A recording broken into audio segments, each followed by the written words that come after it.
ପଡ଼ିଆରେ ବସିଲା, ଢାଳକୁ ଧୋଇଲା, ଆରାମରେ ବସିଲା, ଝାଡ଼ା ବସିକି ଆନେ ପାଟିରେ ଆରମ୍ଭ କଲା କଣ ରାମ ରାମ ରାମ ରାମ ରାମ ରାମ ରାମ ରାମ ରାମ ରାମ ରାମ ରାମ ରାମ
हनुमान जी आकाश उड़े उड़ी जाते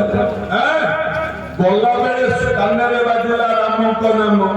हनुमान जी मन मन भाविले गले अरे सकाळ टाइम किए गोटे राम राम कहूची केते बड़ी सकाळ तोड़ को चाहिए तोड़े कोन देखले बुढ़ाटी छाड़ा बसुची राम राम कहू से पानी नुह मो बापा एटा फ्रिज पानी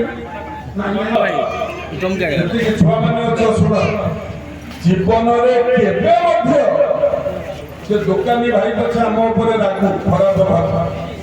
जीवन में बंची पर्यंत ये फ्रिज रे थिबा पानी केवे पीबो ना मन रखिता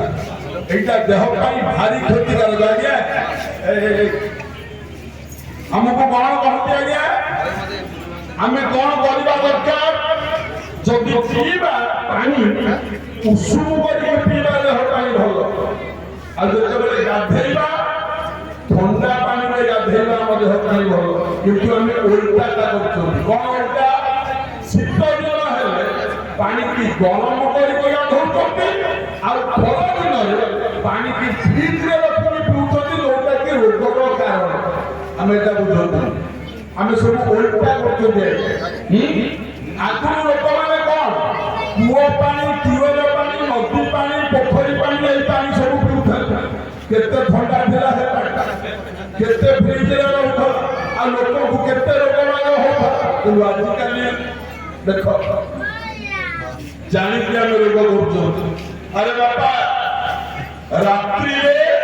ଆମିଷ ଭୋଜନ ନିଷେଧ କରିଛି ଶାସ୍ତ୍ର ମନା କରିଛି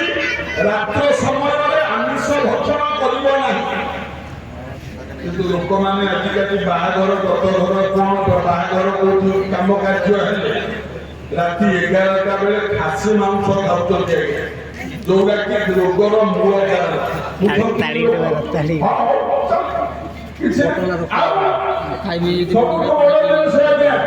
ରାଗ କରିବେନି ଯୋଉଟା ସତ ମୁଁ କହୁଛି କୋଉ ପେଟ କୋଉ ଉପନିଷଦ କଥା ମୁଁ ଦିଲ୍ଲୀରେ ଥରେ କହିଥିଲି ତାଲିମାଟ ହେଇଥିଲା କୋଉ ପେଟ କୋଉ ଶାସ୍ତ୍ର କୋଉ ଉପନିଷଦ କୋଉ ବହିରେ ଲେଖା ଅଛି ମହାବାପା ମତେ କହିବ ମଣିଷଟା ଠିଆ ହେଇକି ଖାଇବ କୋଉ ଲେଖା ହେଇଛି ଆଜ୍ଞା ସାର ବସ୍ତ୍ର ନା କୋଉ ବହିରେ ଲେଖା ହେଇଛି ଆଜ୍ଞା ଆରେ ଠିଆ ହେଇକି ଗୋରୁ ଖାଇବ ଠିଆ ହେଇକି କୁକୁର ଖାଇବ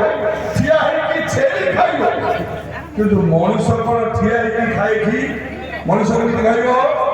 ବସିକି ଆସନ ପକେଇକି ତଳେ ମାଟି ମା ଉପରେ ବସିକି ଖାଇବ ଏଇଟା ମୋ ନିୟମ କିନ୍ତୁ ଆମେ ଆଜିକାଲି କଣ କରୁଛୁ କଣ ଗୋଟେ ହେଲା ଭୋଜି ଭାତରେ କଣ କରୁଛୁ ସବୁ ଠିଆ ହେଇକି ହାତରେ ଖାଉଛନ୍ତି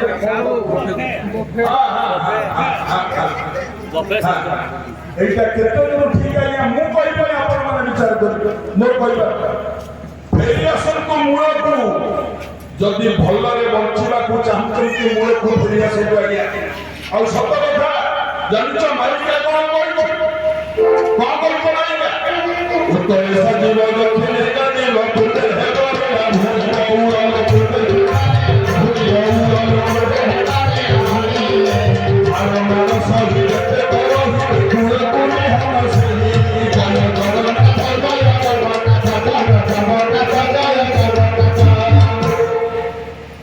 କଲେ ଉତ୍ତରେ ସାଜିବ ଦକ୍ଷିଣେ ଗାଜିବ ପୂର୍ବେ ହେବ ଲୀଳା ଭୂଇଁ କଣ କହୁଛନ୍ତି କାଳେ ଯୁଗ ସବୁ ଲୋକ ମରିଯିବେ କଳିଯୁଗ ଧ୍ୱଂସ ହେଇଯିବ ବଞ୍ଚିବେ କିଏ ନା ଝାଳ ମାଳ ସହି ଯେତକ ରହିବେ ପୁଅକୁ ବିହନ ସେଇ ଆଜ୍ଞା ରାଗ କରିବେନି ସତ କଥା ଏବଂ ଆନନ୍ଦ ହୁଅନ୍ତୁ ଆପଣ ମାନେ ଯେତିକି ରହୁଛନ୍ତି ଆପଣ ମାନେ କେହି ମରିବେନି ସତ ମୁଁ ଆପଣ ଗାଁକୁ ଆସିଛି ବୋଲି କହୁଛୁ ବୋଲି ଭାବୁଛନ୍ତି ନାଇଁ